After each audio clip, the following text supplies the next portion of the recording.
Bismillahirrahmanirrahim. Assalamualaikum warahmatullahi wabarakatuh. Innal hamdalillah nahmaduhu wa nasta'inuhu wa nastaghfiruh wa na'udzu billahi min syururi anfusina wa min sayyiati a'malina. May yahdihillahu fala mudhillalah wa may yudlil fala hadiyalah. Asyhadu an la ilaha illallah wahdahu la syarikalah wa asyhadu anna Muhammadan abduhu wa rasuluh la nabiyya ba'da. Allahumma sholli wa sallim wa barik ala nabiyyina Muhammadin wa ala alihi wa ashabihi wa man tabi'ahum bi ihsanin ila yaumiddin. Amma ba'd. Rabbi shrah li sadri wa yassir li amri wahlul 'uqdatam min lisani yafqahu qawli. Baik, anak-anakku sekalian yang dirahmati Allah Subhanahu wa taala, bagaimana kabarnya? Mudah-mudahan kita semua selalu dalam perlindungan Allah Subhanahu wa taala dan selalu diberikan kesehatan oleh Allah Subhanahu wa taala di masa pandemi seperti ini.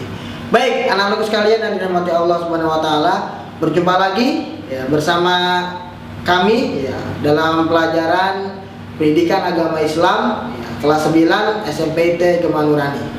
Dalam materi yang insya Allah akan Pak sampaikan pada kesempatan kali ini, yaitu beriman kepada qada dan qadar. Mari kita buka materi pada kesempatan kali ini dengan bersama-sama membaca basmalah. Bismillahirrahmanirrahim. Pada kesempatan kali ini kita akan belajar tentang materi beriman kepada qada dan qadar.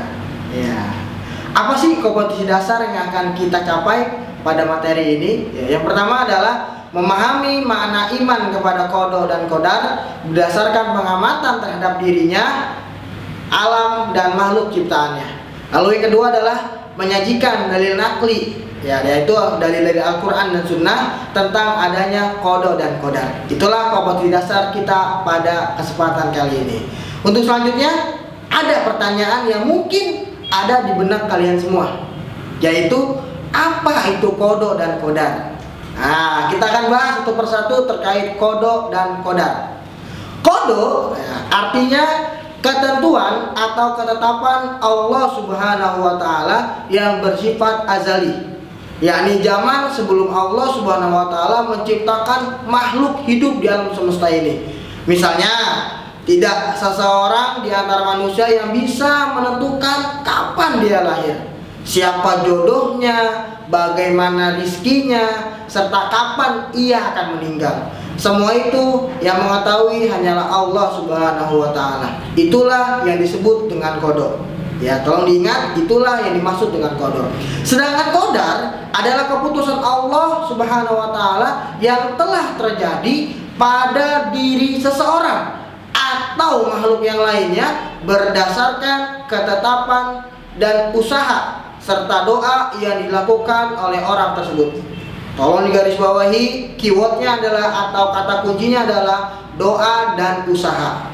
Jadi kalau tadi qada Allah sudah menetapkan dan tidak bisa berubah, tapi kalau qadar manusia atau makhluk itu sendirilah yang bisa mengubah qadar tersebut. Tentu dengan usaha dan doa kepada Allah Subhanahu wa taala. Lalu kita masuk ke materi yang akan kita bahas pada kesempatan kali ini, yaitu beriman kepada qada dan qadar. Sebagaimana kita ketahui, rukun iman ada 6. Kita bisa review sebentar ya. Yang pertama beriman kepada Allah, yang kedua beriman kepada malaikat, yang ketiga beriman kepada kitab-kitabnya, yang keempat beriman kepada rasulnya, kelima beriman kepada hari kiamat, dan yang terakhir, nah ini yang kita bahas pada kesempatan kali ini, yaitu beriman kepada qada dan qadar. Artinya kalau kita tidak beriman kepada qada dan qadar, kita belum termasuk orang-orang yang beriman. Maka materi sangat penting. Yuk kita bahas tentang beriman kepada qada dan qadar.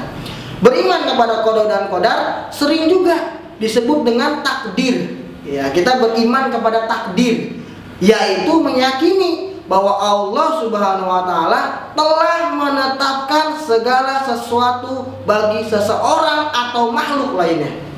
Jadi bukan hanya takdirnya seorang manusia, takdirnya tumbuhan, takdirnya binatang, bahkan takdirnya alam semesta ini sudah ditentukan oleh Allah Subhanahu wa taala. Ya, tapi Allah Subhanahu wa taala berkuasa juga untuk mengubah ketetapannya. Ya, apabila yang bersangkutan berusaha dengan sungguh-sungguh dan berdoa dengan ikhlas kepada Allah Subhanahu wa taala, maka takdir itu akan bisa berubah sesuai dengan kehendak dari Allah Subhanahu wa taala. Nah, di dalam agama Islam kita mengenal dua jenis takdir. Nah, apa itu? Nah, kita akan bahas pada kesempatan kali ini. Yang pertama adalah takdir mubrom. Ya, apa itu takdir mubrom? Yaitu takdir yang sudah pasti, yang tidak dapat berubah lagi. Ya, artinya ini sudah ditentukan oleh Allah Subhanahu wa taala. Manusia tidak bisa merubahnya. Ya, ini sudah ditetapkan oleh Allah Subhanahu wa taala. Apa saja yang termasuk dalam takdir mubrom? Ya, contohnya seperti kelahiran, ajal atau kematian, jenis kelamin seseorang, semuanya merupakan takdir mubrom. Yang artinya kita manusia tidak punya kuasa untuk merubahnya. Kapan kita lahir, kapan kita meninggal, kita dilahirkan dengan jenis kelamin apa, siapa jodoh kita, itu semua termasuk dalam takdir mubrom. Artinya Allah lah yang menentukan itu semua. Kita manusia tidak punya kuasa untuk mengubahnya. Sebagaimana Allah Subhanahu wa taala berfirman dalam surat Yunus ayat 49, A'udzubillahi minasyaitonirrajim, idza jaa ajaluhum fala yastakhiruna sa'atan wala yastaqdimun. Yang artinya apabila telah datang ajal kepada mereka, mereka tidak dapat mengundurkannya. Ya, tidak dapat mengundurkannya. Misalnya kalau kita meninggal di hari Rabu, kita bisa mengundurkannya di hari Kamis, tidak bisa. Ya, dan tidak pula bisa mendahulukannya. Kita meninggal tahun 2020, kita memajukan meninggal tahun 2019, itu tidak bisa. Karena ajal merupakan takdir mubrom, yaitu sesuatu yang sudah ditentukan oleh Allah Subhanahu wa taala dan manusia tidak punya kuasa untuk merubahnya. Ya, misalnya seseorang yang menginginkan bayi perempuan tapi kemudian lahir laki-laki, ya, perempuan dan laki-laki atau jenis kelamin bayi tersebut yang menentukan adalah Allah Subhanahu wa taala. Kita tidak bisa menentukan jenis kelamin anak yang akan kita lahirkan. Itulah yang disebut dengan takdir mubrom. Ya, itu jenis takdir yang pertama. Lalu yang kedua adalah takdir mu'allaq. Ya, yaitu takdir yang Allah mungkin masih bisa diubah. Ya, yang tadi Bapak sudah sebutkan pada materi sebelumnya, bisa diubah dengan usaha dan doa yang dilakukan oleh manusia tersebut. Contohnya, ya, yang termasuk dalam takdir mu'allaq, kekayaan atau rizki, kepandaian, dan kesehatan. Itu semuanya bisa diusahakan. Kalau kita mau sehat, kita olahraga, kita makanan yang bergizi. Kalau kita mau pandai, kita rajin belajar. Kalau kita mau kaya, kita bersungguh-sungguh. Ya kan, kita kerja keras, kita kerja cerdas. Ya. Artinya takdir mu'allaq ini adalah sesuatu yang masih bisa diubah. Ya, bahkan ada sebuah quotes atau kata mutiara, kalau kita lahir dalam kondisi yang miskin, itu memang takdir. Tapi kalau kita meninggal dalam kondisi yang miskin, itu artinya kesalahan kita. Artinya kita tidak mau berusaha untuk menjadi orang kaya atau menjadi orang yang pandai atau menjadi orang yang sehat. Ya, itu disebut dengan takdir mu'allaq, sesuatu yang masih bisa diubah oleh Allah Subhanahu wa taala atas kehendak dan usaha dari manusia tersebut. Sebagaimana firman Allah Subhanahu wa taala dalam surat Ar-Ra'd ayat 11, A'udzubillahi minasyaitonirrajim, innallaha la yughayyiru ma biqaumin hatta yughayyiru ma bi anfusihim. Yang artinya sesungguhnya Allah tidak akan mengubah suatu kaum sehingga mereka mengubah keadaan yang ada pada diri mereka sendiri. Tuh, perhatikan, Allah tidak akan mengubah kondisi suatu kaum kecuali kaum tersebut mau mengubah keadaan mereka. Dengan apa? Yang tadi gua sebutkan, dengan usaha dan doa. Misalnya seseorang yang bodoh berusaha belajar dengan sungguh-sungguh sehingga menjadi pandai.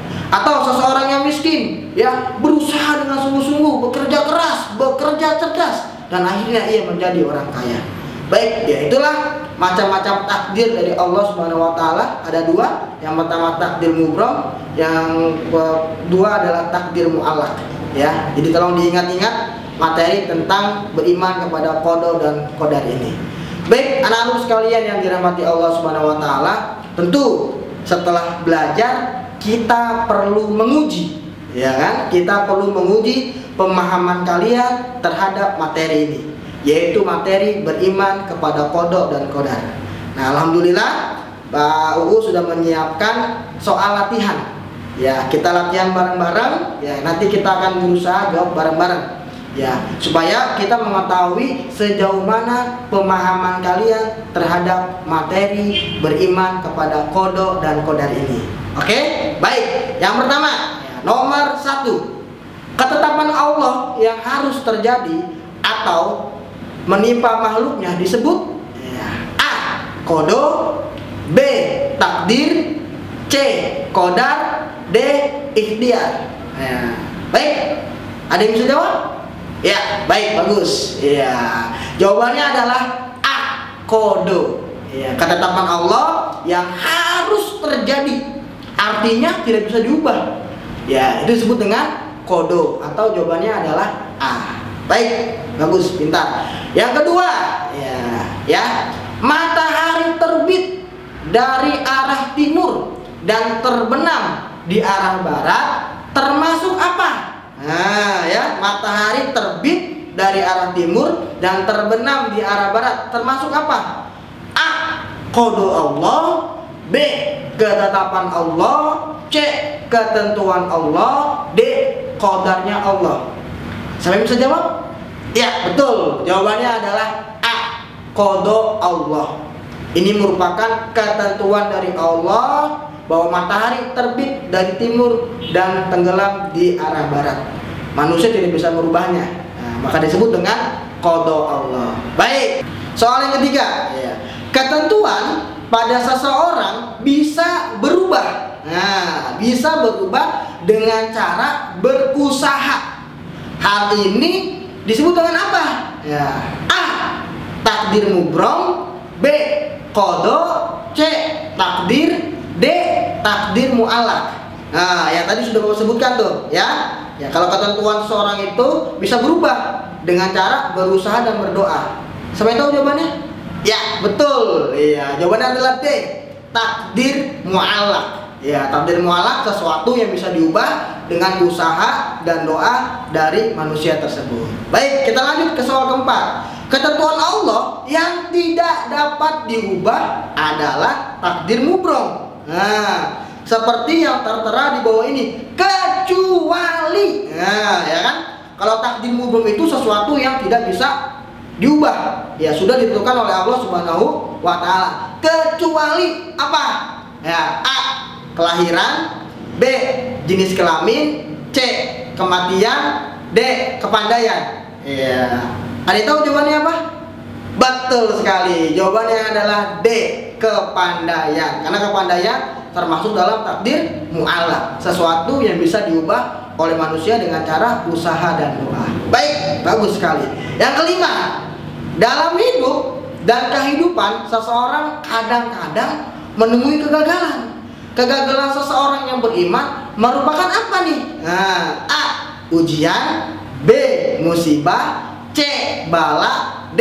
Peringatan. Nah, kegagalan bagi seorang yang beriman.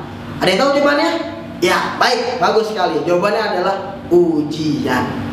Ya, kegagalan bagi seorang yang beriman adalah ujian bagi orang yang beriman tersebut. Bukan musibah, bukan peringatan, apalagi bala, tapi ujian dari Allah Subhanahu wa taala agar kita ditingkatkan derajatnya oleh Allah Subhanahu wa taala. Nah, baik, untuk soal yang terakhir, ya, kalian bisa jawab ya jawabannya di kolom komentar di bawah ini. Ya, apa soalnya Pak? Nah, mau bacakan ya. Pernyataan berikut ini yang merupakan contoh takdir mubrom Allah kecuali, ingat ya, kecuali A. Semua manusia pasti mati. B. Semua manusia di alam kubur akan dibangkitkan. C. Orang sakit agar sembuh datang ke dokter. D. Jodoh seseorang. ya, mana yang bukan termasuk takdir mubrom dari Allah Subhanahu wa Ta'ala. Sudah tahu jawabannya apa? Ya, silahkan kamu tulis di kolom komentar di bawah ini. Ya, jangan lupa baca soalnya yang teliti. Ya, bahwa takdir mubrom kecuali apa? Silahkan tulis jawabannya di kolom komentar di bawah ini. Baik, itu saja mungkin. Ya. Demikianlah pembelajaran pendidikan agama Islam atau PAI untuk SMP ITB Nurani kelas 9 pada kesempatan kali ini, ya, tentang materi beriman kepada qada dan qadar. Mudah-mudahan apa yang Pak sampaikan bermanfaat dan bisa kita praktekkan dalam kehidupan kita sehari-hari. Ya, marilah kita tutup pembelajaran pada kesempatan kali ini dengan bersama-sama membaca hamdalah. Alhamdulillahirabbil alamin. Doa kafaratul majlis. Subhanakallahumma wa bihamdik asyhadu an la ilaha illa anta astaghfiruka wa atubu ilaik. Terima kasih sudah menonton video ini. Jangan lupa like, komen, dan subscribe, dan jangan lupa share video ini ya. Demikian dari Bapak pada kesempatan kali ini. Terakhir, hadanallahu wa iyyakum ajmain. Assalamualaikum warahmatullahi wabarakatuh.